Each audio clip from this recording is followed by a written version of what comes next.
Oremos. Querido Deus e eterno Pai, obrigado, Senhor, pelo privilégio de estarmos aqui, ó Pai, dando Sua palavra nesse momento, a mensagem do terceiro anjo, a última mensagem de misericórdia a este mundo.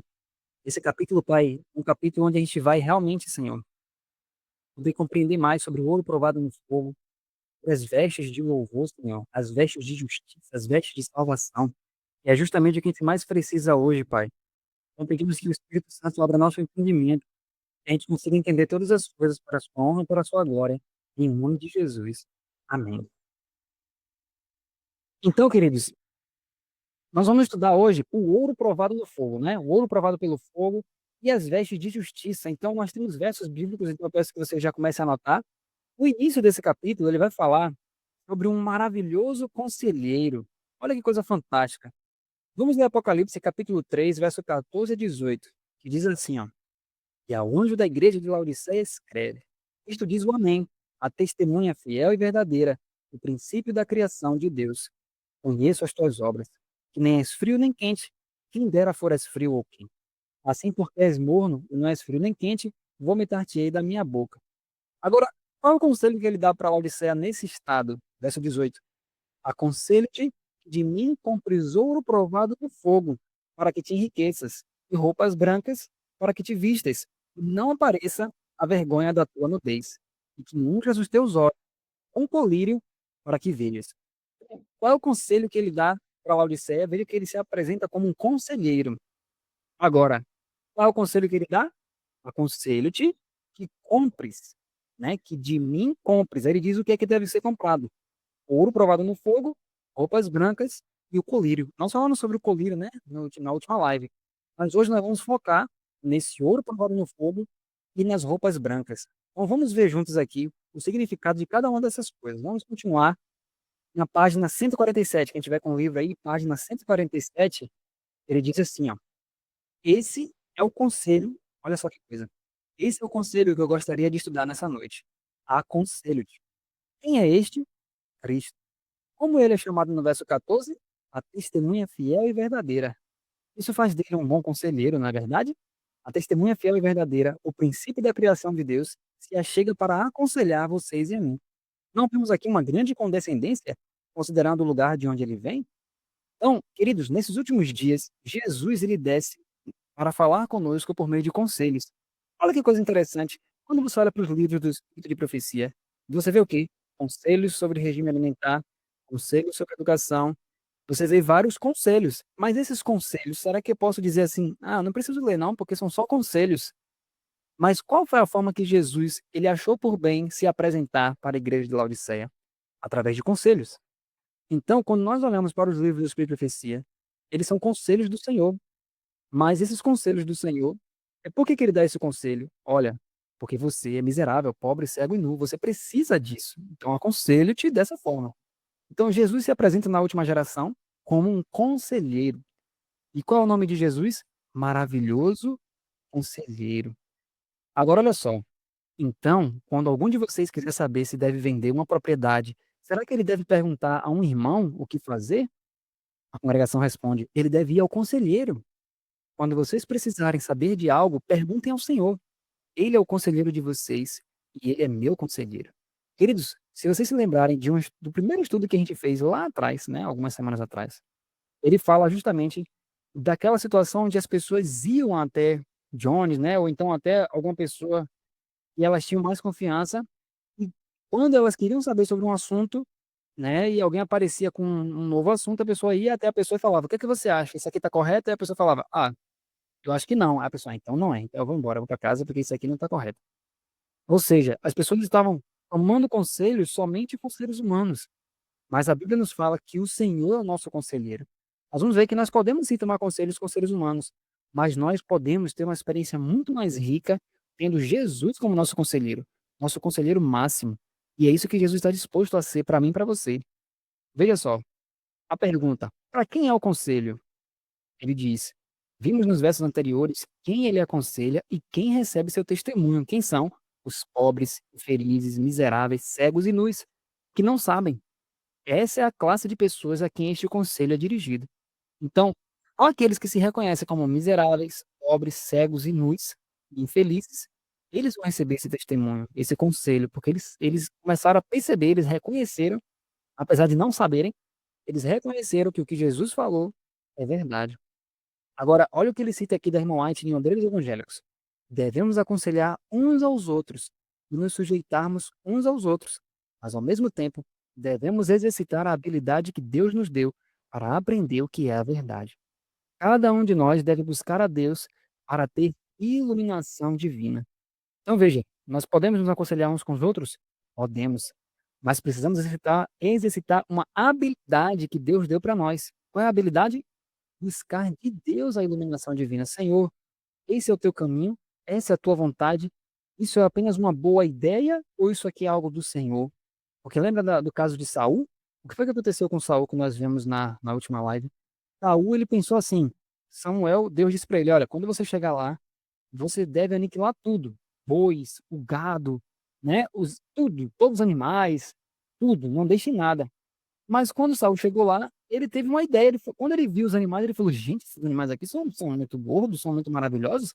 Vamos levar eles para a gente poder oferecer ao Senhor. Por quê? Então, na mente de Saul era uma boa ideia. E aí ele foi se aconselhar com o povo, falou com o povo levou. Mas era uma boa ideia na mente de Saul, mas não era a vontade do Senhor. Então, nós corremos esse risco de, muitas vezes, se a gente confiar somente no braço humano, pode ser que um ser humano tenha uma boa ideia, mas não significa que aquilo procede de Deus, né? Não significa que aquilo procede do Senhor. Então, qual é a melhor forma da gente saber de fato? Indo direto para o próprio Senhor. Isso é muito importante. Olha só, depois de terem recebido conselhos dos sábios, dos sensatos, há um conselheiro de sabedoria infalível. Não deixem de apresentar o caso de vocês diante dele e roguem por suas orientações. Ele prometeu que se vocês necessitarem de sabedoria e lhe pedirem, ele a todos dá liberalmente e nada lhes impropera. Então, olha o que o Espírito você fala. Mesmo a gente ouvindo conselhos de pessoas sábias, de pessoas sensatas, ainda assim, devemos apresentar um para o Senhor. Senhor, qual é a tua vontade, Senhor? Por exemplo, para quem quer ir para o campo, né, quem está orando para ir para o campo, o que o Espírito você fala? Devemos orar ferventemente. Deus vai mostrar quando, como, né, e vai dar o passo a passo para aqueles que querem sair da cidade. Então devemos orar ferventemente, dia e noite. Então Deus vai começar a mostrar quais são os passos que a pessoa deve dar a sair da cidade. Então isso é muito importante. Agora, nós vamos começar a perceber já desde o início, já que ele se apresenta como um conselheiro, e ele vai mostrar o que é que nós necessitamos, nós vamos começar a entender qual é a nossa necessidade. Ele diz: aconselho-te de mim como tesouro e refinado. Outras passagens bíblicas mostram que nada vai nos satisfazer a não ser por capaz de passar pelo teste de fogo. E depois ele diz: ora, temos a vitória antes de enfrentarmos as tentações, não temos? Como assim? Veja só, quando nós olhamos para o ouro provado no fogo, nós precisamos ter muito claro para a gente o significado disso. Por que que é um ouro e por que que ele é refinado pelo fogo? Qual é o significado disso? Então, talvez, se você já foi ler no Espírito de Profecia, o Espírito de Profecia vai dizer assim: que o ouro provado pelo fogo é a fé, o amor puros. Mas de onde isso não vem? É isso que a gente vai ver agora, olha só. Aconselho de que de mim compres ouro refinado pelo fogo. Outras passagens bíblicas mostram que nada vai nos satisfazer a não ser esse ouro capaz de passar pelo teste de fogo. Vocês se lembram de 1 Pedro 1, 3 e 5, que fala da viva esperança para a qual Deus nos gerou de novo pela ressurreição de Jesus Cristo dentre os mortos e sobre como somos guardados pelo poder de Deus mediante a fé para a salvação. Aí ele pergunta: como somos guardados? Pelo poder de Deus. Mediante o quê? A fé. Para o quê? Para a salvação. Agora, eu vou passar esse ponto aqui, ó, quero ler aqui embaixo com vocês. Essa fé, queridos, nós vamos começar a perceber de forma mais prática essa fé aqui. Porque o ouro refinado pelo fogo, já de antemão, vou falar que é a fé e o amor puros. Uma fé pura. O que é essa fé pura, queridos? O Espírito você vai falar o que é essa fé pura. Mas antes, vamos ler isso aqui, ó. Olha só o que é. Ele vai aqui, ó. Por causa de tudo isso, o que devemos fazer? Alegrar-se grandemente. Quem é que fala isso? Lá em 1 Pedro. Se você quiser, pode abrir na sua Bíblia aí, para você ver. 1 Pedro, capítulo 1. Vamos ler juntos aqui, você vai entender o raciocínio que ele vai começar. Isso aqui é muito importante para você começar a entender de forma bem didática, o que é ter, de fato, na mão esse ouro provado pelo fogo, tá bom? Então vamos ver aqui, ó. Que mediante a fé estáis guardados no poder de Deus para a salvação, já prestes para se revelar no último tempo, em que vós grandemente vos alegrais, ainda que agora importa, sendo necessário, que estejais por um pouco contristados com várias tentações. Como somos guardados? Pelo poder de Deus. Mediante o quê? A fé. Por causa de tudo isso, o que devemos fazer? Alegrar-se grandemente. Vocês estão se alegrando neste momento? Gostaria de saber, é essa a experiência de vocês? Sim, sim. Em que vós grandemente vos alegrais. Versículo 6. É isso que vocês estão fazendo? Então por que vocês andam por aí deprimidos, cabisbaixos? Chegou o tempo de crermos nas Escrituras. Abraão creu em Deus, e isso lhe foi imputado para a justiça. O Senhor falou, e Abraão se alegrou grandemente por ser de fato assim. Vocês creem que o que Deus falou por meio de Pedro é de fato assim? Vocês se alegram grandemente nisso? Sim. Vocês se alegram grandemente. Vocês se alegram grandemente. Então, qual é a nossa parte quando a gente olha para aquele verso falando isso, que você se alegra grandemente? O que é que eu devo fazer? Amém, Senhor. O Senhor está falando isso. Então, que a sua palavra opere isso. E você sabia que esse verso bíblico, ele tem o poder de criar o que ele está dizendo. Então, a alegria, muitas vezes uma depressão, uma ansiedade, ela pode ser curada apenas com esse verso bíblico. Você percebe isso porque quando Deus falou com Abraão, Abraão, ele não tinha evidência nenhuma daquilo, mas de fato ele creu, né? Então, quando ele creu, Deus operou a justiça em Abraão. Quando nós lemos esse verso, nós podemos realmente perceber que Deus, ele opera essa alegria em nós, porque Deus não está dizendo assim, ó, talvez você se alegre um dia. Não, Deus está dizendo que nós nos alegramos. Então, se eu não consigo sentir isso na minha vida, que isso é uma verdade, o que é que eu devo fazer? Senhor, eu creio na tua palavra. Está escrito que grandemente eu me alegre na tua salvação. E assim é. E nós devemos educar a mente a começar a crer no que a palavra diz. Então, isso é maravilhoso. Isso tem poder, queridos. Agora, olha só. Vamos continuar aqui.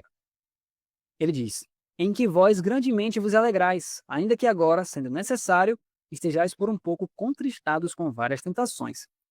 Aí ele pergunta: quantas tentações? Várias. Passamos por várias tentações, mas mesmo assim nos alegramos grandemente todo o tempo. Como pode ser isso? Isso pode ser assim porque Deus o diz. E é assim, não é verdade? Esta é a única maneira pela qual eu posso saber que isso pode ser uma realidade, porque Deus disse que assim é. Agora, qual é o propósito dessas tentações? Agora vem o verso 7. Para que a prova da vossa fé, olha só agora esse verso, queridos. Aí agora a gente vai começar a perceber por que o ouro provado pelo fogo.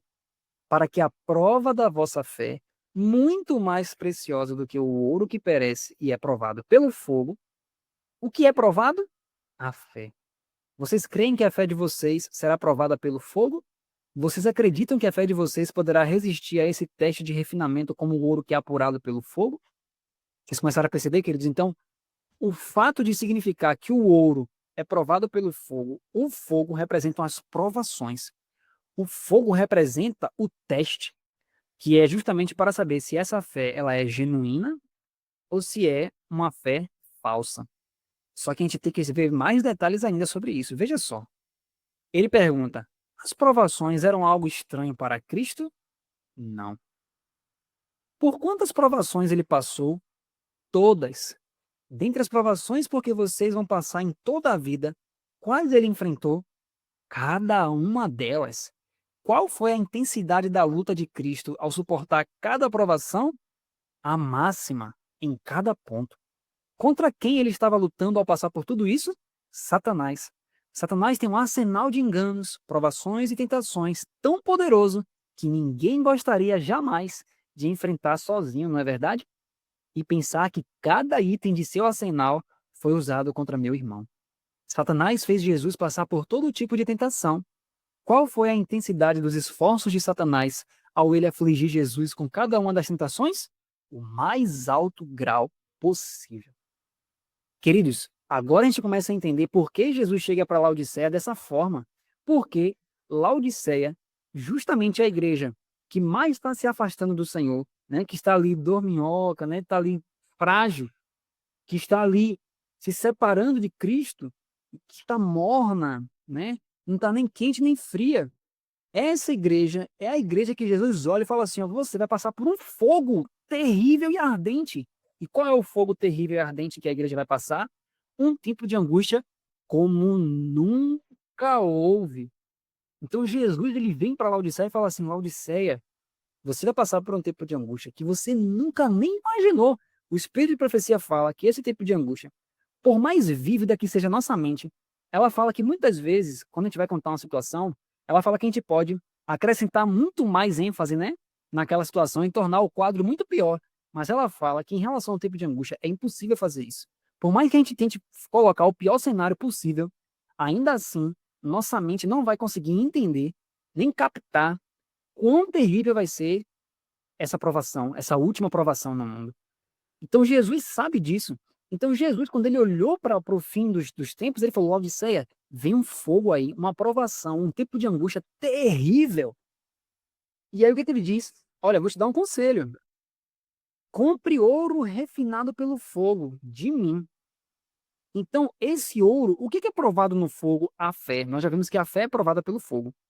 E essa fé provada pelo fogo, Jesus diz: compre de mim. Então, olha que interessante, querido, isso aqui é muito importante. Você que está querendo passar pelo tempo de angústia como nunca houve, você não pode ter a sua fé própria. Como assim? Qual é a fé que passa pelo tempo de angústia sem cair? A fé de Jesus.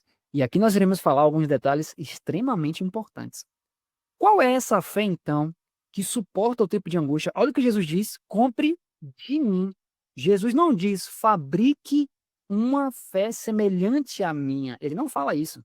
Ele não diz: tente me copiar para ter uma fé parecida com a minha. Ele não fala isso. Ele fala: compre de mim, ou seja, diretamente de primeira mão. Por quê? Porque quando você olha para a vida de Jesus, o que Laodiceia vai passar? Laodiceia, queridos, vai ver igreja e Estado se unindo, sim ou não? Vai. Igreja e Estado se unindo para perseguir o povo de Deus. Jesus viu isso? Viu. Jesus viu toda uma nação judaica se unindo a Roma, ou seja, igreja e Estado, e todos eles contra somente ele, contra Jesus. Então, Jesus suportou isso aí? Quando ele viu igreja e Estado contra ele, Jesus suportou? Suportou. Jesus foi manso, Jesus foi humilde, Jesus não se revoltou com as injustiças feitas pelo povo judeu. Ele suportou aquilo até o final. Mas Jesus também, Laodiceia, vai passar por um momento que no grande conflito fala que as igrejas protestantes, ligando-se em pontos de doutrina que são comuns, vão influenciar o Estado para que ele apoie as instituições. Nós já vimos que isso começou a acontecer desde 1892. Agora, Jesus viu isso na vida dele? Será que Jesus passou pelo que Laodiceia vai passar? Sim. Veja que na época de Jesus nós tínhamos os fariseus, nós tínhamos os saduceus. Por exemplo, os saduceus não acreditavam na ressurreição, lá em Atos 23, né? Não acreditavam na ressurreição. Os fariseus acreditavam. Uns não acreditavam em uma coisa, outros não acreditavam em outra. Tinha várias seitas, vários segmentos religiosos na época de Jesus. E eles eram conflitantes. Um não se unia ao outro, eram coisas completamente diferentes. Então você tinha os fariseus, você tinha os saduceus, você tinha os zelotes, você tinha várias seitas naquela época. Mas, quando chegou o grande momento, o que aconteceu com eles? Eles se uniram em pontos que lhes eram comuns. E mesmo eles sendo completamente, né, inimigos na religião, eles se uniram contra Jesus. Eles se uniram contra Jesus. O que era impossível, que era a união entre fariseus e saduceus, houve para perseguir e matar Jesus. Então Jesus viu a união das igrejas, Jesus viu. Jesus viu a união entre igreja e Estado, Jesus viu. Então, o que Jesus fala para Laodiceia? Laodiceia, você vai ver coisas que você, por você mesmo, você nunca vai conseguir passar e suportar. Mas eu já passei por isso, Laodiceia. Eu já passei por isso. Eu já vi o que é igreja e Estado contra. Eu já vi o que é ser perseguido por Roma. Olha que coisa fantástica. Eu já vi o que é ser perseguido por Roma. Eu sei o que é a tirania de Roma. Eu passei por isso, mas eu venci. E eu vim aqui, Laodiceia, dizer para você, ó, compre de mim, receba de mim esse ouro provado no fogo, ou seja, a fé e o amor puros, ou seja, a obediência. Mas nós vamos ver mais versos bíblicos sobre isso, para ficar bem claro. Vamos abrir aqui a Bíblia rapidinho para você perceber isso de forma ainda mais clara. Nós já lemos 1 Pedro 1, versos 6 e 7. O próximo texto que a gente vai ler é Gálatas, capítulo 5. Vamos abrir aqui Gálatas, capítulo 5, verso 6. Vamos ver aqui Gálatas 5, verso 6. Gálatas 5, verso 6. Eu estou lendo na versão Almeida Corrigida Fiel. Veja só o que ela vai dizer. Gálatas 5, 6. Olha o que ela diz. Porque em Jesus Cristo, nem a circuncisão, nem a incircuncisão tem valor algum. O que é que tem valor, queridos? Mas sim a fé que opera pelo amor. Ah, então veja que não é só a fé que é o que é valoroso. A Bíblia diz que o que é que tem valor, por isso que Jesus compara ao ouro, porque é algo que tem valor. E em Gálatas 5, verso 6, fala que o que que vale para Jesus? Jesus diz, nem a circuncisão, nem a incircuncisão não é nada. Mas o que é que tem valor diante de Deus? O que é que Deus considera como um ouro? A fé. Mas que tipo de fé? Qualquer fé? Não. A fé que opera pelo amor. Ah, então quando a fé opera pelo amor, então essa fé e esse amor juntos, é isso que Jesus chama ali em Apocalipse de ouro provado pelo fogo. Agora nós vamos ver mais detalhes sobre isso. Veja como isso é de extrema importância, queridos. Olha só. Ainda sobre Satanás em relação a Jesus, olha o que ele fala. Então será que ele, Satanás, não usou a capacidade máxima de seu arsenal de enganos, tentações e provações contra Cristo? Não teria ele usado todo o poder que lhe é possível usar em todas essas provações e tentações? Sim. Pois bem, quando estou em Jesus e quando ele está em mim, quanto do poder de Satanás sobrou com o qual ele possa me atingir? Nada. Quantas artimanhas suas sobraram para ele usar contra mim? Nenhuma. Vocês não percebem então que quando estamos em Cristo temos a vitória e a temos agora? Vitória não é a única palavra. Nós temos o triunfo e o temos agora. Então, olha o que ele está dizendo. Jesus, ele já passou, já viu o que é a igreja Estado. Jesus já viu todas as situações possíveis e imagináveis do que é ser provado, o que é ter uma fé provada. Jesus já sabe, Jesus já passou e Jesus já venceu. Agora que Jesus já venceu, se eu estou comprando de Jesus essa fé e esse amor, você percebe que eu só posso receber essa fé e esse amor se o próprio Jesus vier habitar em mim? E se eu estou em Cristo e Cristo está em mim, você começa a perceber então que esse Jesus que continua sendo forte, né, e poderoso, que venceu, que manietou valente, se ele habita em mim, quando Satanás lançar suas setas inflamadas contra mim, Jesus que está habitando em mim, ele já venceu todas essas provações. Então, antes de vir a provação, eu já tenho uma vitória. Eu já tenho uma vitória. Por quê? Porque Jesus habita em mim. Então, Jesus habitando em mim, ele já passou por essas provações. E muito pior. Então, em mim, ele agora continua vivendo, e a Bíblia fala que ele é o mesmo ontem, hoje e para sempre. Então, como eu comprei dele, como eu tenho ele habitando em mim, a fé é dele, não é minha. Então, ele habitando em mim, quando essas tentações vêm, a vitória já veio muito antes. Entende, queridos? Por que que haverá 144 mil que a Bíblia fala que serão irrepreensíveis? Por quê? Porque Jesus habita neles. E Jesus já venceu Satanás. Jesus manietou o valente sozinho. Então eles terão a plenitude de Cristo neles. Então eles já compraram de Jesus a fé e o amor. Agora, eu vou abrir com vocês aqui um texto que está no Desejado de Todas as Nações. Nós citamos ele no estudo passado, mas eu quero ler com vocês agora, para a gente ler junto, para você perceber de forma clara e nítida a fé de Jesus em atuação. Se você quiser anotar aí, ó, Desejado de Todas as Nações, capítulo 35. Veja só o que o Espírito de Profecia vai dizer em relação a Jesus quando ele estava ali no mar. Eu vou compartilhar a guia aqui com vocês, olha só. Veja só o que aconteceu ali quando os discípulos estavam ali e começou a ter uma tempestade. Veja só. Ellen White fala assim na página 232. Deixa eu ver se está aparecendo aqui. Tá. Ela diz assim, ó. Os discípulos emudeceram. Nem mesmo Pedro tentou exprimir o assombro que lhe enchia o coração. Os barcos que partiram seguindo a Jesus achavam-se no mesmo perigo que o dos discípulos. Terror e desespero apoderaram-se dos tripulantes. A ordem de Jesus, porém, trouxera sossego à cena de tumulto. A fúria da tempestade levara os barcos à mais próxima vizinhança, e todos que havia a bordo testemunharam o milagre. Na paz que se seguiu, foi esquecido o temor. O povo segredava entre si: que homem é este que até os ventos e o mar lhe obedecem? Agora olha só, quando Jesus foi despertado para enfrentar a tempestade, estava, olha o que o espírito de profecia diz, como é que estava Jesus? Em perfeita paz. Nenhum indício de temor, deixa eu voltar aqui para cá. Nenhum indício de temor na fisionomia ou olhar, pois receio algum havia em seu coração. Quando a gente fala isso, queridos, talvez alguém, né, com o coração mais duro pode dizer assim: "Ah, mas aí é fácil, né? Se fosse eu também, se eu tivesse os poderes que Cristo tinha, eu também não ia ficar com medo, porque era só mandar o mar parar e ele ia parar." Alguém pode dizer isso. Alguém pode dizer assim: "Não, mas para Jesus era fácil, Jesus era Deus. Então ele podia mandar o mar parar, então por que que ele ficaria com medo?" E aí vem, queridos, a grande revelação do espírito de profecia. Olha o que ela diz. Jesus não estava com medo, né? Agora ela diz: "Contudo, não era na posse da força onipotente que ele descansava." Ó, não era na posse da força onipotente que ele estava descansando, ou seja, não é porque ele tinha força onipotente. Ela vai continuar dizendo: "Não era como o Senhor da terra, do mar e do céu que repousava em sossego." Olha isso, queridos.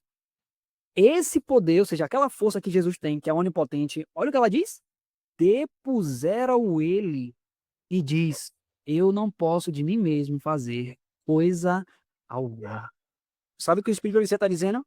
Que Jesus, quando ele estava no mar, que ele estava tranquilo ali, não é porque ele tinha poder, não. Não é porque ele tinha força onipotente, não. Porque ele onde fala que ele depôs essa força, depusera no céu.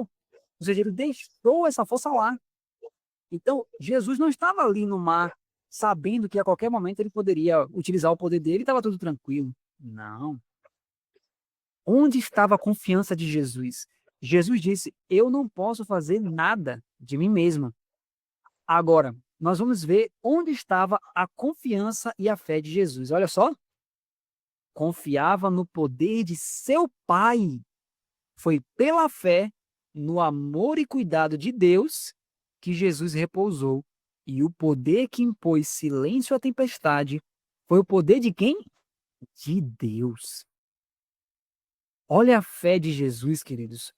A fé de Jesus era a confiança nas promessas do Pai. A confiança no poder do Pai.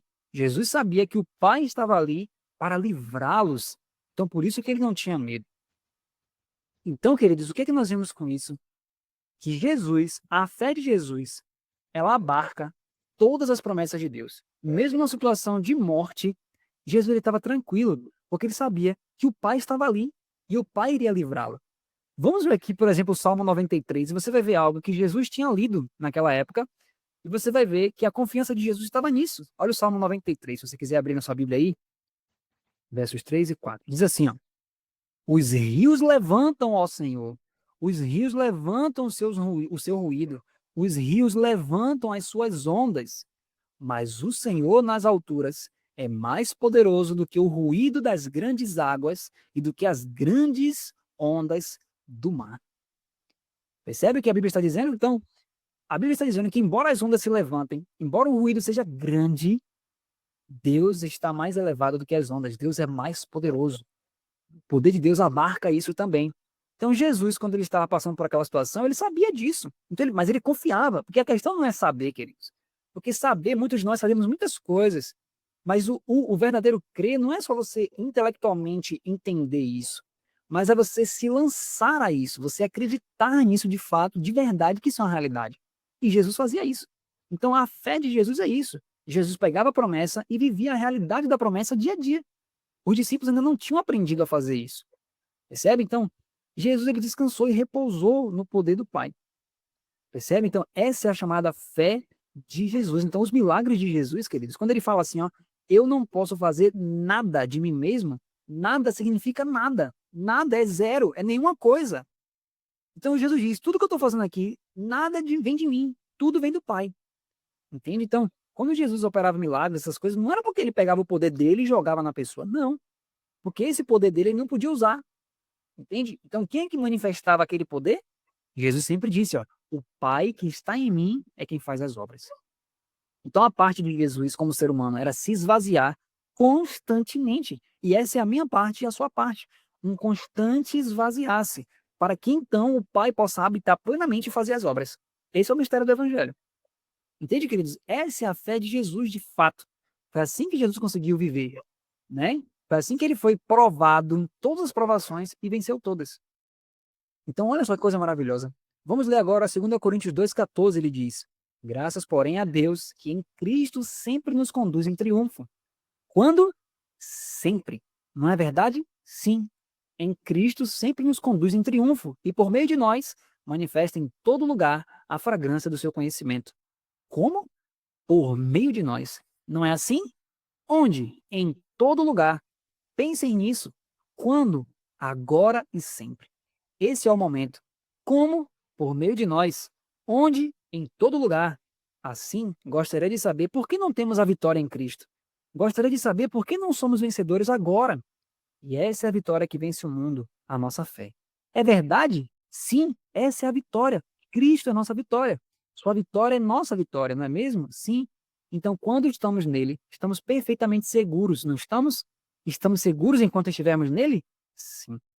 Percebe? Então, quando você tem essa comunhão com Jesus, essa associação com Jesus, de forma que Jesus vem habitar em você, você está plenamente seguro. Porque o Pai habitava em Jesus. Isso dava uma segurança total a Jesus. Então Jesus sabia que o Pai estava nele e que o Pai poderia cuidar da vida dele plenamente. Então Jesus ele se entregava diariamente, né, para o Pai e ele confiava nas promessas. Jesus pegava as promessas e vivia as promessas. Jesus viveu todas as promessas do Pai. Então é isso que nós precisamos começar a viver, experimentar, vivenciar essas promessas. Nossa segurança está ali. E quando estamos ali, será que não temos a vitória? Sim, certamente. É nele que temos a vitória. Podemos então enfrentar as tentações com regozijo. Ora, temos a vitória antes de enfrentarmos as tentações, não temos? Não é razão para ficarmos alegres? Vocês não preferem entrar em uma batalha sabendo que vocês têm a vitória antes de iniciá-la do que não ter nenhuma batalha sequer? Então, não vamos deixar de travar este tipo de batalha. Por favor, que vantagem vocês vão ter se ficarem com medo? A vitória é nossa. Olha que coisa maravilhosa, queridos. No livro Estudo sobre Fé, ele fala dos soldados de Alexandre, né? Que os soldados de Alexandre, eles gostavam de ir para a guerra. Por quê? Porque eles sabiam que Alexandre não perdia nenhuma batalha. Então, o cristão, né, aquele que está em Cristo, ele também sabe que a guerra dele não é contra o irmão. A guerra dele não é contra o próximo. A guerra dele é contra os principados e potestades. Então, queridos, aqui nós precisamos muito refletir uma coisa aqui. Se Jesus disse que era para a gente comprar o ouro refinado pelo fogo, isso é, a fé dele, ou seja, a confiança que ele tinha, e o amor que ele tinha pelo Pai, né? Ou seja, a obediência perfeita dele. Quando você olha para a vida de Jesus, você percebe que a vida de Jesus, ela deve ser perfeitamente reproduzida em você, porque Jesus vai habitar em você. E quando você olha para o dia a dia de Jesus, você percebe quantas vezes Jesus passava horas em oração? Você percebe quantas vezes Jesus jejuava? Quantas vezes Jesus orava? Quantas horas Jesus passava com Deus? Então, uma das primeiras coisas que nós precisamos pedir a Jesus que transforme em nós, que reforme em nós, é o nosso tempo com Deus. Porque se você for ler o que Ellen White fala sobre a vida diária de Jesus, como ele se consagrava, como era isso, Jesus ele passava muito tempo com o Senhor. E a gente não faz isso. Muitos de nós não fazemos isso. Agora, o que nós devemos fazer? Senhor, eu quero comprar do Senhor esse ouro refinado pelo fogo. Eu quero passar tempo com o Senhor de forma que o Senhor habite em mim de tal forma que a consagração que era vista no Senhor seja vista em mim. Mas veja, não para que os outros vejam. Porque a consagração individual, queridos, o secreto, muitas vezes, né, quase 100% das vezes, as pessoas não vão saber disso. Mas não, as pessoas não precisam saber. Os anjos precisam ver. O universo celestial está vendo e isso é suficiente. Então, nós precisamos jejuar mais, orar mais. Nós não podemos tentar levar essa mensagem na força do braço, queridos. Porque olha o que está acontecendo com a igreja adventista hoje no mundo. A igreja hoje tem rádio, televisão, a igreja tem todos os aparatos possíveis e imagináveis. Existem lugares que a igreja está e que outras instituições não estão. Mas veja, Jesus não voltou ainda. Por quê, queridos? Jesus está querendo que o evangelho eterno seja pregado. Por mais que você entre nos lugares que não tem acesso à mensagem, se você chega lá e você prega que você vai continuar pecando até Jesus voltar, você não está pregando o evangelho eterno. Então Jesus não vai voltar. Então o que que Jesus quer? Jesus quer que um povo purificado, que reflete o seu caráter, que reflete a sua santidade, que reflete a sua consagração, essas pessoas precisam avançar e levar a mensagem. Então, aí sim, o evangelho eterno vai ser pregado. Entende? Então, nós precisamos que Jesus ele reforme isso em nós. Nós não podemos achar que por causa de aparatos, por causa de subsídios, por causa de meios, nós vamos levar o evangelho e Jesus vai voltar. Não. Jesus ele precisou de pouco tempo com os discípulos ali para poder preparar eles. E a gente já viu isso também, que ele precisa de pouco tempo para conosco. Mas esse pouco tempo acaba sendo muito tempo porque a gente não tem tempo para ele. Percebe? Então, isso precisa ser reformado para ontem. Nós precisamos pedir a Jesus que haja uma reforma em nosso tempo. Porque se nós nos preocuparmos apenas com a teologia, com a teoria dos fatos, nós não vamos alcançar de fato a experiência que nós precisamos alcançar. Veja que a mensagem de 88, ela traz uma experiência, mas não é a minha experiência individual. Eu quero a experiência de Cristo. Eu quero imergir o meu eu quero imergir a minha, minha mente nele, de forma que o quem ele é passe a ser visto na minha vida. E esse é o grande problema que nós estamos vendo hoje no mundo inteiro. As pessoas olham para o evangelho como se o evangelho fosse falar de Jesus, como se fosse pregar sobre Jesus, né? E explicar que ele era isso, que ele era aquilo, olha que coisa maravilhosa, como ele me ama, ele te ama, Jesus morreu por você. Mas o evangelho não consiste nisso somente. O evangelho não consiste em dizer para as pessoas que Jesus morreu por elas e que elas precisam aceitar Jesus e acabou. Não. O evangelho consiste na salvação do pecado. Então, o evangelho consiste em uma vida liberta do pecado e pessoas sendo levadas pelo Espírito Santo a libertar outras do pecado. Você percebe que a obra não tem como terminar pela força do braço, queridos?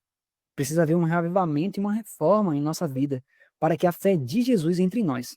Você entende que você não pode ter sua própria fé, porque se você tiver sua própria fé, você diz assim, minha fé é grande, você não vai suportar o tempo de angústia, é impossível. É impossível, porque se fosse possível a Laodiceia produzir uma fé semelhante a de Jesus, Jesus não iria até a Laodiceia para dizer, compre de mim. Ele dizia, Laodiceia, eu vim aqui te ajudar só a forjar melhor sua fé. E ele não faz isso, ele fala, Laodiceia, compre de mim, porque você não tem. Não tem Laodiceia.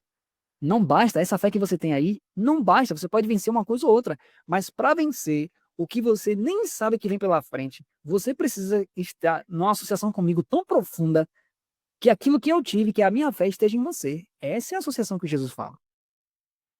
Entende? Agora, pare para pensar. Se Deus não começar a provar essa fé que você tem hoje, e por que Deus tem que provar a sua fé? Para ver se essa fé você está produzindo por você mesmo, se é madeira, feno, palha, ou se de fato é a fé que Deus estabeleceu para você, que é a fé de Jesus. Então, por isso que Deus prova, para saber se de fato você está tendo comunhão com Jesus e você está recebendo a fé dele, porque se não for, a própria circunstância vai mostrar que essa fé é falsa. Entende? Então, por isso que Deus vai provando, Deus vai levantando o fogo para ver, vamos ver até onde ele vai aguentar, para ver se de fato é a fé de Jesus. Porque se não for a fé de Jesus, a gente vai murmurar, vai falar mal do outro, vai se estressar, vai se irar facilmente. Percebe? Isso é uma demonstração que nós não estamos tendo ainda a fé de Jesus. Percebe? Então isso é muito importante. Já pensou se Jesus chegasse de manhã cedo, os fariseus chegam para ele e falam assim, bom mestre, e ele já sabia que era hipocrisia. Bom mestre, rapaz, deixa eu te fazer uma pergunta. Uma mulher morreu, mas ela casou com 7 homens. O primeiro marido morreu e tal. Jesus já sabia da hipocrisia deles. Outro momento, quando eles chegaram para Jesus, vem cá, será que é lícito pagar imposto a César? E Jesus já sabia o que eles queriam. Jesus poderia ficar o quê? Indignado, né? Rapaz, vocês vêm pra cá uma hora dessa, me perturbar. Jesus poderia começar a ficar indignado, começar a se estressar com eles ali, porque era todo dia, já pensou? Às vezes a gente passa por uma coisinha aqui, outra ali, um dia ou outro, a gente já fica estressado, com raiva e não sei o quê. Essa não é a fé de Jesus, queridos. Essa não é a fé de Jesus. Se nós temos esse tipo de experiência, nós não conhecemos Jesus como nós poderíamos estar conhecendo, queridos. Nós precisamos de uma mudança, nós precisamos de uma consagração de verdade. Então, uma fé que de fato ela opere hoje, as provações que já existem hoje. Nós não precisamos somente pensar no tempo de angústia como nunca houve. Nós já passamos por provações, ele fala isso nesse capítulo. Nós já estamos passando por provações todos os dias. Agora, se as provações nos levam a manifestar um espírito satânico, isso mostra que o nosso eu está vivíssimo. Isso mostra que o nosso eu está urrando dentro de nós, gritando dentro de nós. Então nós precisamos pedir a Jesus: Senhor Jesus, me transforma. Senhor Jesus, eu preciso comprar esse ouro. Eu preciso disso, Jesus. Então veja só, naturalmente, se formos à guerra imaginando que seremos derrotados, é melhor nem irmos. Se alguém entra em batalha esperando ser derrotado, é melhor fugir antes de começar. Não é o desejo de Deus que entremos numa batalha desse tipo. A batalha de nosso irmão não foi assim. Não, Senhor. E Ele não quer que a nossa seja assim também. Ele quer que conheçamos qual é a nossa vitória. Ele quer que conheçamos qual é a nossa confiança. Ele quer que conheçamos qual é a nossa força. Ele quer que conheçamos o poder que nos pertence e qual é nosso dever. Assim, quando a luta vier, saberemos como enfrentá-la. Vamos enfrentá-la em Cristo. Vamos enfrentá-la por meio dele. Vamos enfrentá-la com o escudo da fé, de maneira que os dardos inflamados do inimigo serão apagados. Olha a nossa necessidade de Jesus. Então veja, Jesus hoje, aqui ó, nessa noite, Jesus está falando com cada um de nós. Jesus está dizendo: olha, venha, compre esse ouro. Você precisa ter uma associação mais profunda. Você precisa entrar mais no secreto. Você precisa estudar mais a mensagem da justificação pela fé, da justiça de Cristo. Você precisa ter mais das Escrituras na sua mente. Você precisa ter mais apreço pelas coisas do céu. Sabe por quê, queridos? Porque nós já falamos sobre isso aqui. O espírito de profecia viu. Ellen White viu que quando a grande tempestade nem chegar, só se aproximar, uma grande parte dos que hoje estão dizendo que creem nisso aqui que a gente está pregando hoje, que a gente está falando, uma grande parte, quando vier a prova de fato, eles vão passar para o outro lado. Eles vão ser perseguidores. Veja que nós estamos falando, queridos, de um grupo de pessoas específico. Ela mais não falou assim: os cristãos vão fazer isso. Ela não falou isso. Ela falou aquela classe que professa crer na mensagem do terceiro anjo. Quantas pessoas hoje que eles dizem que creem nas três mensagens angélicas, que tem que pregar as três mensagens angélicas, que falam até da mensagem da justificação pela fé, mas ela fala: eles passarão para as fileiras do adversário. E nós falamos em uma das lives que qual vai ser o motivo? O próprio Satanás falou: quando nós tocarmos na alimentação e no vestuário, muitos deles passarão para o nosso lado. Ou seja, as coisas simples da vida. Satanás fala: olha, eles estão ali, né, do meio do povo de Deus, mas a gente não precisa nem entrar com força agora em cima deles. Deixa eles do jeito que estão. Porque quando a gente tocar na alimentação deles e no vestuário deles, eles vão passar para cá. Veja, queridos, hoje nós batalhamos para né, fazer, às vezes, deixar uma refeição de lado. Né? Muitas vezes nós estamos com a saúde em dia, mas a gente não quer, muitas vezes, nos privar de uma refeição no dia para ter um momento de jejum e oração, para tirar um momento, né, a sós com Deus. A gente não quer. Agora, imagine, você não tem o hábito de fazer isso. Você não tem o hábito de buscar o Senhor, você não tem o hábito dessas coisas. E aí, de repente, você que nem se permite passar por pequenos testes hoje, imagine Deus, né? Deus está dizendo: meu filho, se entregue completamente, eu quero lhe forjar, eu quero lhe talhar. Mas você fica ali, né, naquela coisa, aquela mornidão de Laodiceia, nem para lá nem para cá. Aí imagine você nessa situação hoje, Deus pega você e fala assim: agora tome, vá para o tempo de angústia como nunca houve. Vai suportar, queridos? Não vai. Entende? Então, por isso que Jesus disse para a Laodiceia: aconselho-te que de mim compres. E olha como foi que esse ouro foi forjado em Jesus. Foi do nada? Não. Como é que acontecia com Jesus? Madrugadas e madrugadas com o Senhor. Oração. Horas em jejum, em oração, em busca do Senhor, para que ele pudesse ser revestido de força e de poder. E hoje, o que é que nós queremos muitas vezes? Entender apenas o texto. Entender apenas, né? Olha só, muitas pessoas hoje, muitos adventistas do sétimo dia, só leem o Espírito de Profecia por causa do WhatsApp. Eles não pegam o livro para ler, eles não se debruçam para estudar, não. Alguém joga um texto lá, as pessoas saem compartilhando tudo, Mas a pessoa nunca leu o livro. E se passam 10, 15, 20 anos de adventismo e a pessoa não pega um livro do Espírito Profecia para ler. E tudo que ela conhece, a maioria das coisas, é porque no WhatsApp colocaram um texto lá e acabou. Entende, queridos? Mas Apocalipse fala que aqueles que são odiados pelo dragão é porque eles guardam os mandamentos e têm. A palavra tem significa mantém o testemunho de Jesus, que é o Espírito de Profecia. Satanás não odeia todos os adventistas. O ódio mortal dele é aqueles que guardam efetivamente os mandamentos e que mantêm, que se agarram ao Espírito de Profecia. Agora, como é que eu vou manter algo se eu nem leio, se eu nem conheço, se eu não estou nem aí para isso? Você entende, queridos? Então, não são todos. Por isso que ela fala que quando a tempestade chegar, muitos não vão suportar, porque negligenciaram o conselho da testemunha fiel. A testemunha fiel deu tantos testemunhos para a igreja. Olha aí, do volume 1 ao 9. São 9 testemunhos, queridos. E nós, adventistas do sétimo dia, passamos 5, 10, 15 anos na igreja, não sabemos nenhum dos testemunhos para a igreja? Como isso?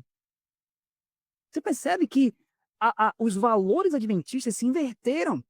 As pessoas hoje dizem só a escritura, mas Apocalipse 12 está dizendo que é os que guardam os mandamentos e mantêm, se agarram ao testemunho de Jesus, que foi dado por Jesus. Mas hoje você não vê isso. Você vê isso raramente. Percebe? Então, nós precisamos ser verdadeiramente o remanescente. Nós não podemos ficar, porque esse texto, olha que texto forte da irmã White, olha que visão maravilhosa. Mas de onde é que a gente tirou? Porque estava no WhatsApp. Queridos, religiosidade de WhatsApp não vai formular um caráter refinado que possa ser refinado pelo fogo, queridos, e que vai suportar. Nós não podemos ser religiosos de WhatsApp. Nós precisamos verdadeiramente nos entregar ao Senhor Jesus para que a vida dele seja reproduzida em nós. Você acha que se Jesus fosse negligente, deixa eu ir lá para o templo, e aí lá no templo, eu vou pegar ali, né, aquelas caixinhas que ele deixava nos templos, e vou ver se eu puxo ali um pedacinho de pergaminho com algum verso aqui para poder me satisfazer hoje. É assim que Jesus fazia? Não. Se Jesus fosse negligente, como muitos de nós somos todos os dias, Jesus conseguiria passar pelo que ele passou? Não. Jesus só passou pelo que ele passou. Por quê? Porque ele sabia que a força vinha do Pai. E essa força, queridos, quando ele fala que o reino dos céus é tomado pela força, é porque de fato exige um esforço diário. Quando você é para acordar mais cedo, por exemplo, seu corpo não quer. Entende? Seu corpo não quer. Você não quer acordar mais cedo, você não quer ter aquele momento ali. Mas essa é a primeira vitória do dia. Venceu a primeira vitória do dia, vem as próximas, e assim vai durante o dia. Mas todos os dias é uma guerra. E Jesus diz: olha, você vai passar pela guerra todos os dias. Eu já passei também. Mas eu quero lhe garantir uma coisa. Eu lhe dou a vitória antes da batalha. Olha que coisa maravilhosa. Olha que coisa maravilhosa, queridos. A vitória antes da batalha. Então, se você for ver lá em Testemunhos para a Igreja, volume 2, Ellen White fala que foi dado a ela uma visão onde ela viu que apenas um pequeno número daqueles que hoje fazem parte do chamado remanescente é que vão se salvar. Deus mostrou para ela que é um pequeno número, queridos. Um pequeno número, não é muito grande. Por quê? Porque quando você olha para a igreja como um todo, você vê que as pessoas professam crer. Elas dizem que acreditam na mensagem, mas elas não fazem, de fato, que a mensagem entre na vida delas. Elas não sentem a urgência de levar isso para outras pessoas. Por quê? Porque a mensagem nunca brilhou em seu coração. Então, quando a mensagem realmente está brilhando, está palpitando, você vai querer levar essa mensagem para outras pessoas. E, além disso, você vai trazer essa mensagem para a sua vida. Se a mensagem não causa um efeito, né, para que haja mudança, vai acontecer o que aconteceu em 93. Em 93, a Ted Jones estava pregando todos esses sermões e o pessoal saía e ia brincar de esportes. Eles iam conversar, jogar a conversa fora. Não iam se consagrar. Não iam realmente se dobrar diante do Senhor. E muitos de nós fazemos isso. Nós vamos a programações, às vezes nós saímos de nossos estados para ir para outro estado para participar de uma programação, de um acampal, de um congresso, de tudo isso. Mas quando termina, não muda nada. Eu volto para minha casa, volto à velha rotina, continuo do mesmo jeito. E eu só estou fazendo o quê, queridos? Entesourando ira para mim mesmo. Agora, Jesus, ele diz, Laodiceia, eu vim trazer uma coisa que vai mudar essa realidade. Eu quero lhe dar o ouro provado pelo fogo. Ou seja, se você realmente se entregar a mim, Laodiceia, você já vai ser vencedor, sem nem precisar passar pela tentação. A vitória já é sua. E quando a tentação vier, ela já vai bater em cima de você, você é vitorioso. Você percebe que coisa maravilhosa? Não para o tempo de angústia, vamos esquecer o tempo de angústia por enquanto, para o dia de hoje. Provas que vêm para hoje. A pessoa vem e fala alguma coisa para você, você não gostou, aí você, não. A tentação vai bater e vai ver Jesus naquele coração. Vai ver Jesus. Então, é dessa experiência que nós precisamos, queridos. Olha só. Precisamos então de ouro refinado pelo fogo para enfrentarmos essas provações, não é mesmo? Precisamos de algo que resista aos testes que nos sobrevirão. E isso é o que já aprendemos. Os que resistem a cada teste, atenderam ao conselho da testemunha verdadeira, receberão a chuva serôdia, de modo que sejam transladados. Irmãos, não é animador o pensamento de que a chuva serôdia tem o propósito de nos preparar para a transladação? Agora, onde deve cair a chuva serôdia? E quando isso acontece? Agora é o tempo da chuva serôdia. Deus seja louvado. E quando é o tempo para o alto clamor? Agora já começou, queridos. O Espírito de Profecia falou em 92 que a mensagem da justiça de Cristo é ali que começou o alto clamor. Então nós estamos vivendo no tempo do alto clamor, queridos. Para que ela nos deve preparar? Para a transladação. É encorajador saber que as provações porque o Senhor está nos fazendo passar agora têm o objetivo de nos preparar para a transladação.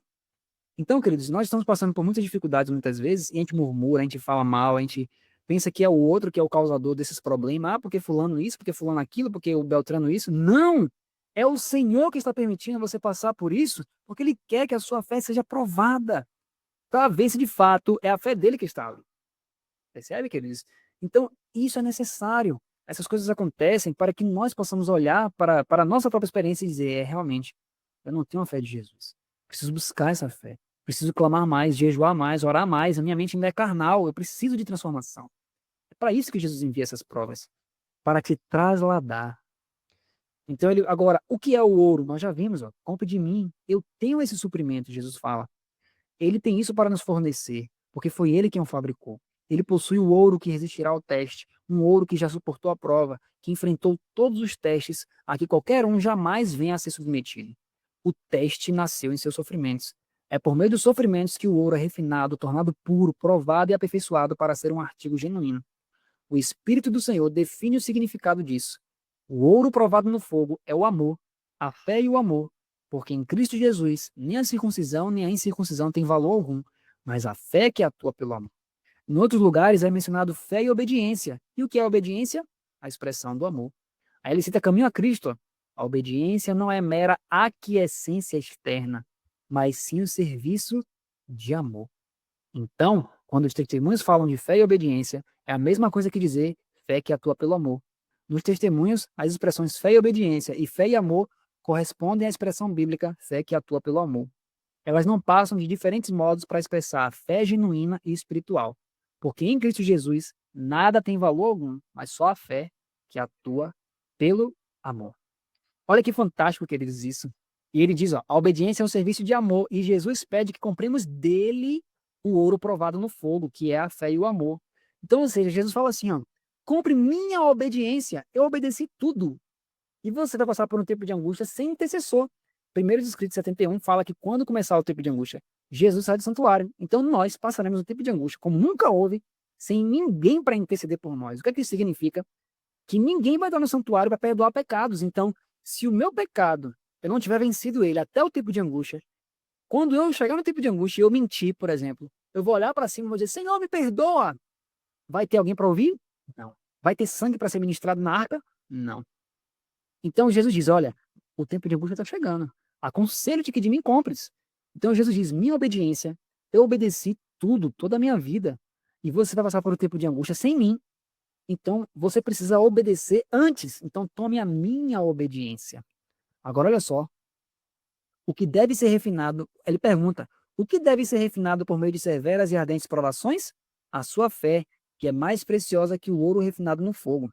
Vocês percebem então que, visto que a fé de todos deve ser assim provada, precisamos da fé que já resistiu à provação. Temos então este testemunho. Aqui estão os que guardam os mandamentos de Deus e têm fé em Jesus? Ele pergunta. É isso? Não. A palavra tem não se encontra no texto. Eles guardam os mandamentos de Deus e guardam a fé de Jesus. Olha só, queridos. Se você guarda, é porque você recebeu. Então, você deve guardar os mandamentos e guardar a fé que Jesus lhe deu. Então, nós precisamos guardar a fé de Jesus. Não a fé em Jesus, mas a fé de Jesus, ou seja, aquela mesma fé que Jesus manifestou no barro. Na cruz também, ela fala que Jesus não conseguia olhar além dos sepulcros. Então, ele morreu pela fé, porque ele não sabia, de fato, pelas circunstâncias, se ele ressuscitaria ou não. Ele teve que morrer pela fé, crendo que a palavra ia se cumprir. Porque, aos olhos humanos, ele nunca iria ressuscitar, queridos. Você pode ler no Desejado lá, que você vai ver que quando Jesus olhou para a situação dele, que ele viu o imenso abismo que foi colocado entre ele e o Pai, ele já não tinha esperança nas circunstâncias. Porque ele olhou e falou assim: eu não vou ressuscitar nunca. Porque Jesus teve que morrer a morte eterna, não foi só a primeira morte por nós. Mas quando ele viu o abismo gigantesco que se abriu entre ele e o Pai, ele falou: agora não tem mais como. E aí, humanamente falando, Ellen White fala que Jesus olhou para aquela situação e ela fala assim: ó, ele não conseguia enxergar além dos portais da morte. O que isso significa? Quando Jesus olhou, ele falou assim: eu não consigo ver minha ressurreição. Eu não consigo enxergar isso. Ou seja, Jesus falou: se fosse só pelas circunstâncias, Jesus diria: não vai dar certo. Eu não vou ressuscitar. Mas ela diz que ele morreu pela fé. Então, ele morreu tendo fé na promessa lá do Salmo 16, ó, não deixarás a minha alma na morte, nem permitirás que o teu santo veja corrupção. Ele acreditou na promessa, porque se ele olhasse para as circunstâncias, ele diria, já era. Mas ele creu. Ele manifestou a mesma fé que Abraão manifestou. Entende, queridos? Então, foi por causa disso. Essa é a fé de Jesus, que olha para a circunstância, tudo ao contrário, tudo errado, tudo dizendo não. Mas crê, porque Deus falou. Essa é a fé de Jesus. Então, por isso que esses homens dos últimos dias, eles guardam essa fé. Percebe? Eles guardam, porque Jesus deu para eles. Jesus disse, olha, compre de mim. Aí eles compraram. E aí, eles guardaram. Então, essa fé que foi vista em Jesus será vista nos 144 mil, queridos. E por fim, para a gente fechar, as vestes. Ele diz, temos este outro conselho, que compres de mim ouro refinado pelo fogo e vestiduras brancas para te vestires. E vocês lembram da descrição que fizemos sobre essas vestiduras. A ilustração fala desse vestido fiado no tear do céu, no qual não existe um único fio de fabricação humana. Irmãos, aqui ele citou a irmã White, né? Irmãos, essa veste foi tecida em um corpo humano. O corpo humano, a carne de Cristo foi o tear, não é mesmo? Essa veste foi tecida em Jesus, na mesma carne que vocês e eu temos, pois ele participou da mesma carne e sangue que temos. Essa carne que nos pertence, que Cristo carregou nesse mundo, esta foi o tear em que Deus teceu a veste para que cada um de nós vestisse na carne. E ele deseja que a vistamos agora, assim como a vestiremos no final, quando a carne se tornar imortal. Uau! Isso aqui é tremendo demais. Olha o que ele está dizendo. Ellen White fala que foi essa veste de justiça foi fabricada no tear do céu. Mas esse tear, né? Que tear é esse? Esse tear é a carne de Cristo. Enquanto Jesus vivia nessa carne que eu e vocês temos, nessa carne, né? Ele foi vencendo os clamores da carne, as tentações, e cada vitória que ele tinha era um fio que ele estava entretecendo nessa justiça. Perceba que quando Jesus veio, ele teve que fabricar a justiça, fabricar a perfeição, porque não existia nessa carne, porque todos pecaram. Então, quando ele veio, cada vitória que ele tinha era já mais uma passada no tear. Então, as vestes iam sendo construídas pela fidelidade de Jesus ao Pai, pela vitória de Jesus. Então, cada vitória que ele tinha, ele ia tecendo essa veste, tecendo, até o ponto que ele venceu tudo. Quando ele venceu tudo, aí Deus falou, está feito. A veste está pronta. Então, por isso que Ellen White fala que em 88, quem ia para lá ficava maravilhado. Agora eu sei porque Jesus pode voltar rápido. Por quê? Porque eu tenho que passar por um tipo de angústia como nunca houve. Mas imagine, em, sei lá, 30 anos de adventismo, até hoje eu fico pecando em várias coisas. Como é que faltando, digamos que falte aí 6 meses pro tempo de angústia, se a pessoa chega e fala assim, falta 6 meses pro tempo de angústia, tô perdido? Mas glória a Deus, queridos. Por quê? Porque a veste está pronta. Isso para mim é uma das coisas mais maravilhosas da mensagem de 88.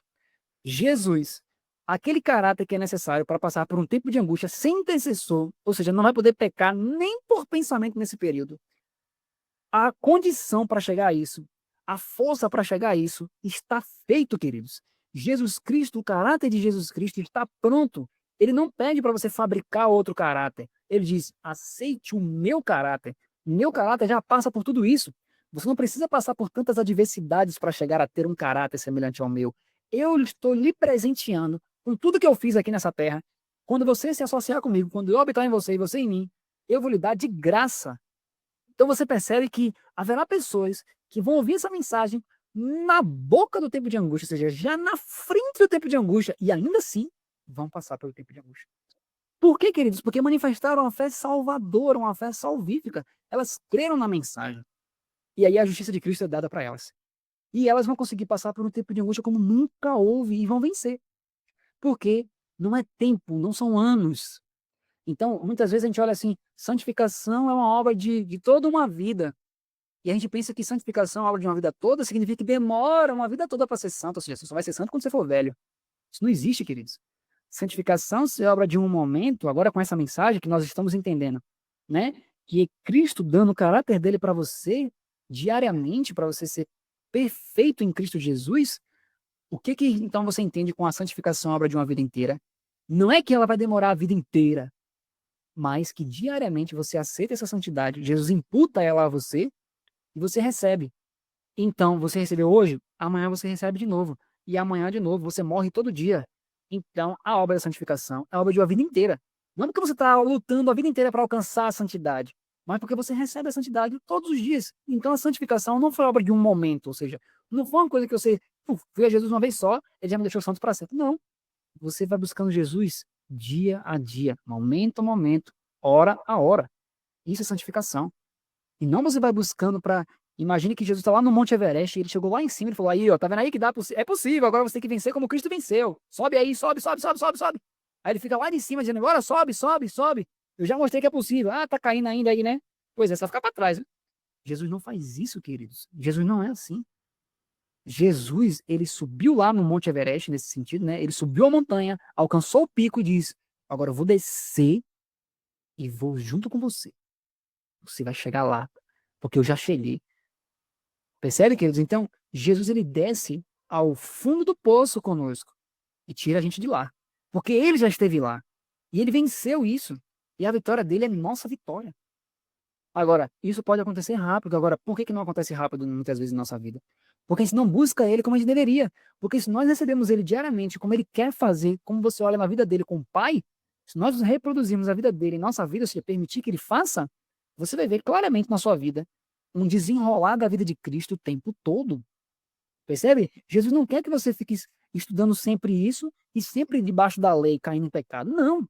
Jesus quer que você tenha uma experiência nova. E você pode ter uma experiência nova hoje. Entende? Nós não precisamos esperar um dia no futuro. Porque, queridos, quem está esperando isso vai se deparar, que Ellen White fala, que o fechamento da porta da graça vai vir de súbito para o mundo. Vai ser um dia que os homens vão sair para trabalhar normal, mas Jesus fechou a porta da graça. Entende? Então, a porta da graça já está para fechar, queridos. A gente não pode ficar postergando e pensando, um dia vai, um dia vai. Então, se você hoje você sente em seu coração que você não tem tido a consagração como deveria, você não pode ficar se desculpando e dizer assim, Senhor, estou tão triste. Queridos, a gente não pode fazer isso. A gente não pode chegar e dizer assim, Deus sabe da minha dificuldade. Nossa, Senhor, o Senhor sabe como está difícil para mim. Nossa, tanta coisa. Queridos, você precisa dizer a Jesus, Senhor, eu sou um desgraçado, eu não quero de fato, isso jaz na minha carne pecaminosa.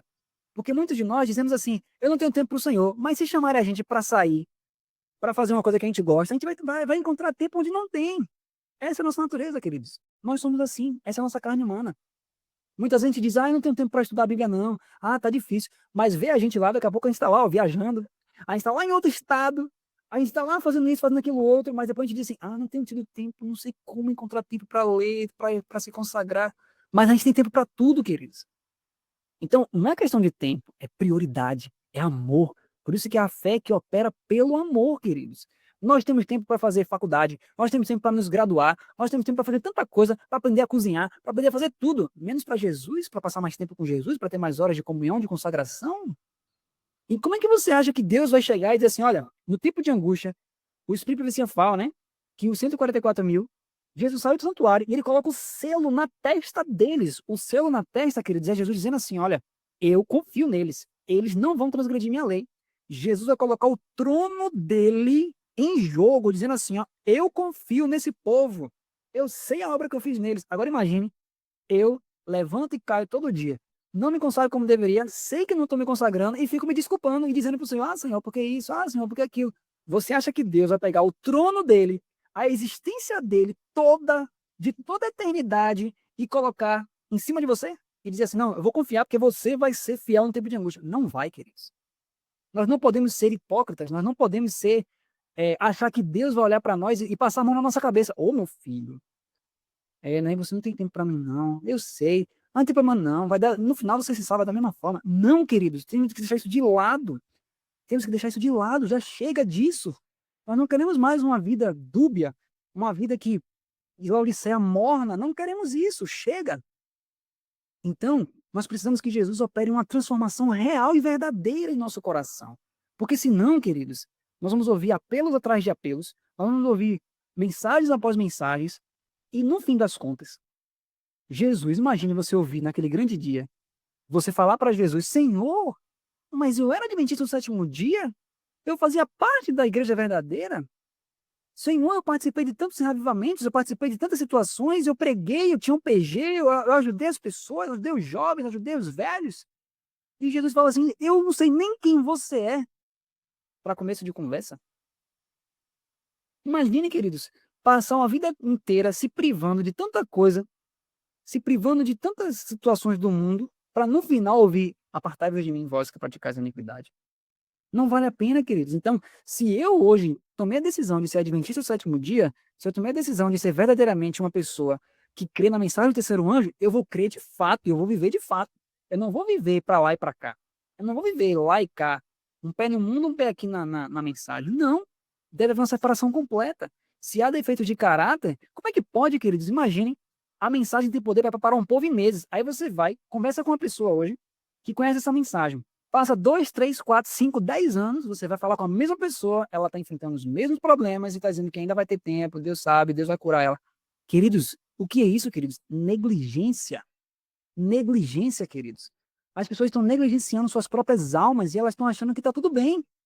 Não, queridos. Não está bem, não tem nada bem, queridos. Se isso não for uma mudança verdadeira e genuína, nós vamos nos perder para sempre. Então, nós não podemos, queridos, continuar assim. Não podemos estar colocando desculpas para a nossa falta de consagração, porque é isso que tem feito com que Jesus demore tantos anos nessa terra para voltar. Olha quantos anos Jesus poderia ter voltado numa mensagem que prepara o povo em meses. E a gente passa anos conhecendo até mesmo a mensagem de 88, que é a mensagem que prepara um povo rápido. E a gente está ali, ó, com o mesmo ódio no coração, com a mesma raiva, com o mesmo apetite, não consegue largar aquilo e tudo isso. Por que isso, queridos? Alguma coisa está errada. Alguma coisa está errada. Imagine que uma pessoa chega para você hoje e fala assim, olha, aqui o nosso país hoje, nós fizemos uma máquina e essa máquina de destruição é de última geração. Ela tem a capacidade para quando você atirar com essa máquina, ela tem a capacidade de destruir um país inteiro.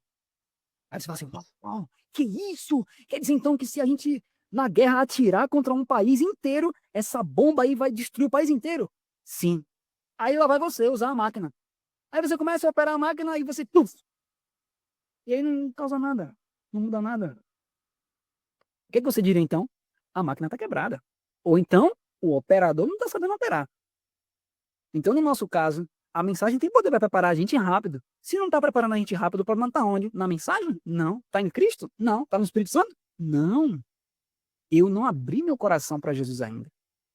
Então, queridos, já acabou o tempo. Nós estamos debaixo da lei. Se você ler o livro Anunciando o Alto Clamor, ali diz, está debaixo da lei, é essa experiência religiosa que fica assim, ó, rodando no deserto. Vai e volta, vai e volta, vai e volta, vai e volta, vai e volta. Não podemos mais ser isso não, queridos. Olha o que está acontecendo agora no Brasil. Olha o que está acontecendo na Venezuela. Olha o que está acontecendo nos Estados Unidos. Olha como a coisa está se apertando cada vez mais. Isso vai chegar em nós. Isso vai chegar em nós.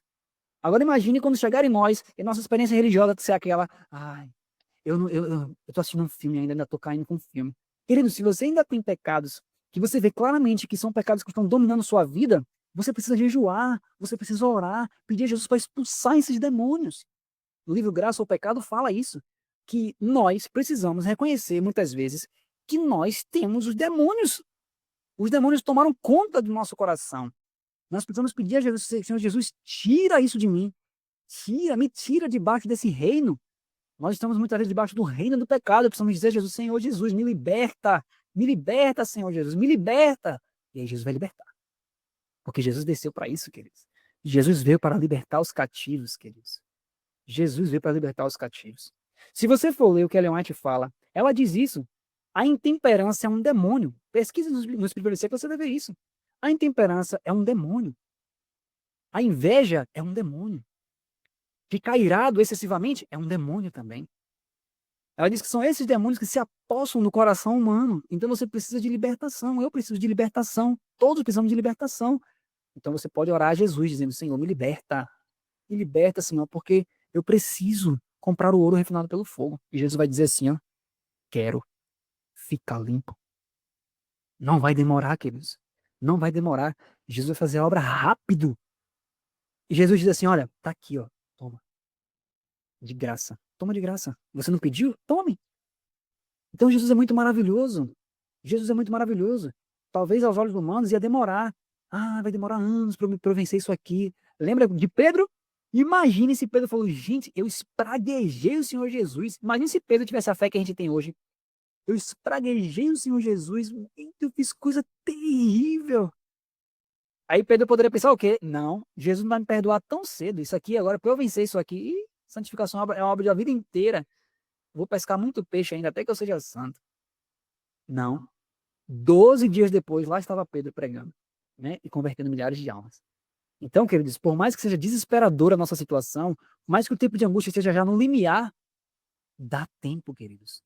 A boa nova hoje para cada um de nós é, dá tempo. Você pode sim passar pelo tempo de angústia irrepreensível, imaculado, completamente santo em Cristo Jesus. E Jesus está aqui hoje para fazer essa obra. Você entende isso? Mas Jesus está pedindo a você sua cooperação. Jesus está pedindo, meu filho, se permita refletir o que precisa ser tirado, o que precisa ser jogado para longe, os lixos que impedem que eu entre na sua casa. E você vai ver que Jesus vai fazer essa obra.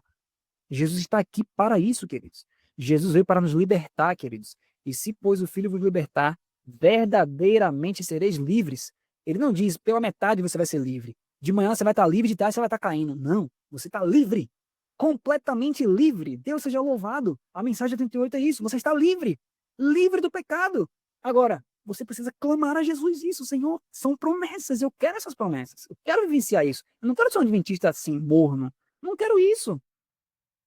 E Jesus vai operar isso, queridos. E eu creio que Jesus está falando ao nosso coração de forma individual. Eu creio que Jesus vai fazer essa obra em cada um de nós que estamos aqui. Eu creio que ele vai operar esse milagre. E que Jesus possa fazer isso na sua vida hoje. Você possa aceitar isso. E antes de dormir, você pode fazer uma oração.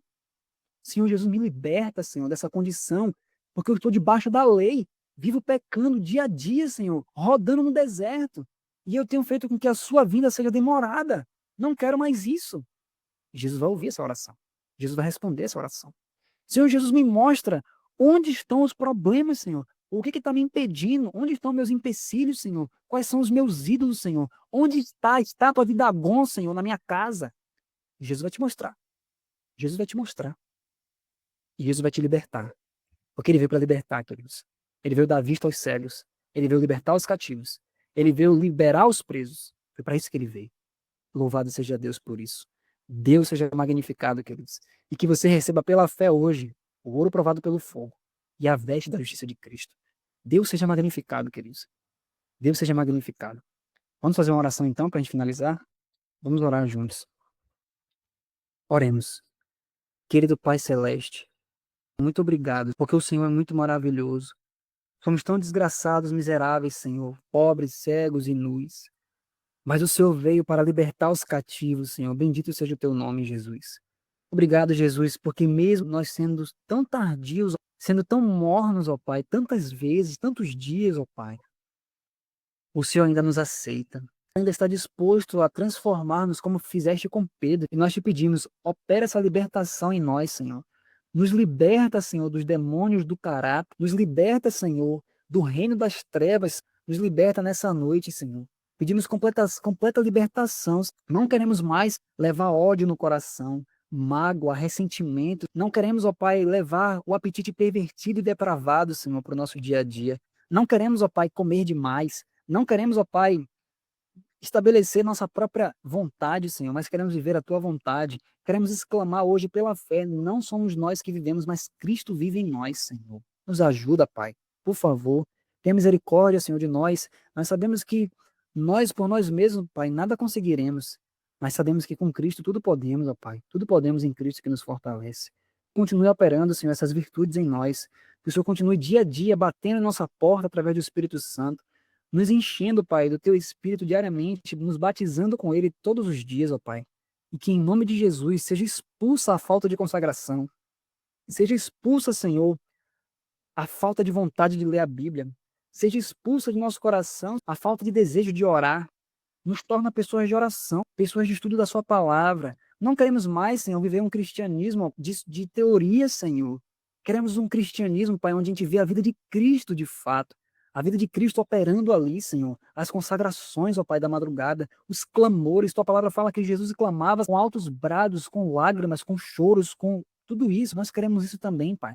Chorar por nós e por nossos irmãos, de suspirar e gemer, Senhor. Faça isso em nós, porque a gente não pode produzir isso de nós mesmos. Não permita mais que o adventismo do sétimo dia nosso seja um adventismo morno, para que nós não sejamos vomitados da sua boca, por favor. Nós te agradecemos porque o Senhor nos deu nessa noite, pela fé, o ouro refinado pelo fogo e as vestes de justiça. Te agradecemos por esse amor tão maravilhoso, tão grandioso, que esteve disposto a nos esperar até agora e que, com certeza, se nós colocarmos nosso coração dia a dia diante do Senhor, o Senhor nos usará para dar o alto clamor final nessa terra, Senhor. Nós te agradecemos por tudo, meu Pai. Muito obrigado. Em nome de Jesus. Amém.